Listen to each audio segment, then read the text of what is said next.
وَيَسْأَلُونَكَ عَنْ ذِي الْقَرْنَيْنِ، اور آپ سے لوگ ذوالقرنین کے بارے میں سوال کرتے ہیں، آپ کہہ دیجئے کہ ان کا کچھ حال عنقریب میں تم کو سناؤں گا۔ اِنَّا مَكَّنَّا لَهُ فِي الْأَرْضِ، ہم نے ذوالقرنین کو زمین پر اقتدار بخشا تھا، حکمرانی اور پاور دیا تھا۔ وَآتَيْنَاهُ مِن كُلِّ شَيْءٍ سَبَبًا، اور اسے ہر طرح کا سامان اور وسائل عطا کیے تھے۔ فَأَتْبَعَ سَبَبًا، چنانچہ وہ ایک سمت میں ایک راہ پر روانہ ہوئے۔ حَتَّى إِذَا بَلَغَ مَغْرِبَ الشَّمْسِ، یہاں تک کہ جب ذوالقرنین پہنچے غروب آفتاب کی جگہ پر، وَجَدَهَا تَغْرِبُ فِي عَيْنٍ حَمِئَةٍ، اور ایسا محسوس ہوا ان کو کہ سورج ڈوب رہا ہے ایک بالکل گہرے سیاہ رنگ کے چشمے میں۔ وَوَجَدَ عِندَهَا قَوْمًا، اور وہاں اس علاقے میں انہوں نے ایک قوم سے بھی سابقہ پڑا، ایک قوم ملی ان کو۔ قُلْنَا يَا ذَا الْقَرْنَيْنِ،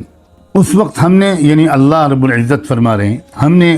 ذوالقرنین سے کہا کہ تمہارے پاس دو راستے ہیں، یا تو ان لوگوں کو تم سزا دو یا ان کے ساتھ اچھا رویہ اختیار کرو۔ إِمَّا أَن تُعَذِّبَ وَإِمَّا أَن تَتَّخِذَ فِيهِمْ حُسْنًا قَالَ أَمَّا مَنْ ظَلَمَ فَسَوْفَ نُعَذِّبُهُ، ذوالقرنین نے جواب میں یہ کہا کہ جو ظلم کرے گا، انکار کرے گا، شرک کرے گا، ہم اسے ضرور سزا دیں گے، اور پھر اصل سزا تو اس کا رب اس کو دے گا جب وہ اپنے رب کے پاس لوٹایا جائے گا، سخت سزا دے گا رب۔ وَيُعَذِّبُهُ عَذَابًا نُكْرًا وَأَمَّا مَنْ آمَنَ وَعَمِلَ صَالِحًا، البتہ جو ایمان لے آئے گا اور نیک عمل کرے گا اس کے لیے بہترین بدلہ ہوگا، اور ہم بھی اپنے احکام میں اس کے ساتھ نرمی کا رویہ رکھیں گے اور گفتگو بھی اس کے ساتھ نرم کریں گے۔ ثم اتبع سببا، پھر اپنا سفر جاری رکھا اور ایک اور راہ پر ہو لیے ذوالقرنین۔ حتی اذا بلغ مطلع الشمس، یہاں تک کہ اب جب وہ بالکل مشرق کی جانب پہنچ گئے تو وہاں دیکھا انہوں نے کہ ایک ایسی قوم پر سورج طلوع ہوتا ہے، لم نجعل لهم من دونها سترا، جن کے لیے ہم نے اس کے اوپر کوئی آڑ نہیں رکھی۔ کذالک وقد احطنا بما لدیہ خبرا، یہ اسی طرح ہے، اور جو کچھ بھی اس قوم کے پاس تھا، ان لوگوں کے پاس تھا، ہم کو اس کی پوری خبر ہے۔ ثم اتبع سببا، پھر مزید سفر جاری رکھا اور آگے بڑھتے رہے۔ حتی اذا بلغ بین السدین، یہاں تک کہ جب وہ دو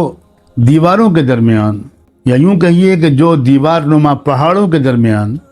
پہنچے، تو انہیں ان دونوں کے پرے کچھ لوگ ملے جن کے بارے میں لگتا تھا کہ وہ کوئی بات نہیں سمجھتے۔ ان لوگوں نے ذوالقرنین سے کہا کہ ان یأجوج و مأجوج مفسدون فی الارض، یاجوج اور ماجوج اس سرزمین میں بڑا فساد مچاتے رہتے ہیں، کیا ہم آپ کے لیے کچھ سرمایہ جمع کر دیں جس سے آپ ہمارے اور ان کے درمیان کوئی ایک روک کھڑی کر دیں، کوئی رکاوٹ کھڑی کر دیں؟ اس کے جواب میں ذوالقرنین نے ان لوگوں سے کہا کہ ما مکنی فیہ ربی خیر، میرے رب نے مجھے جو کچھ دے رکھا ہے بہت کچھ ہے، تم مال سے نہیں، محنت اور قوت سے، مین پاور سے میری مدد کرو۔ اجعل بینکم و بینہم ردما، میں تمہارے اور ان کے درمیان ایک مضبوط رکاوٹ کھڑی کر دوں گا۔ آتونی زبر الحدید، تم لوگ میرے پاس لوہی کی چادریں اٹھا کر لاؤ، اور حتی اذا ساوى بین الصدفین، جب انہوں نے ان چادروں کو ایک کے اوپر ایک رکھ کر دونوں پہاڑی سروں کے بیچ کے خلا کو پر کر دیا، جو درمیان کی جگہ تھی اس کو نیچے سے اوپر تک وہ اسٹیل کی جو بڑی بڑی چادریں تھیں ان کو بچھایا،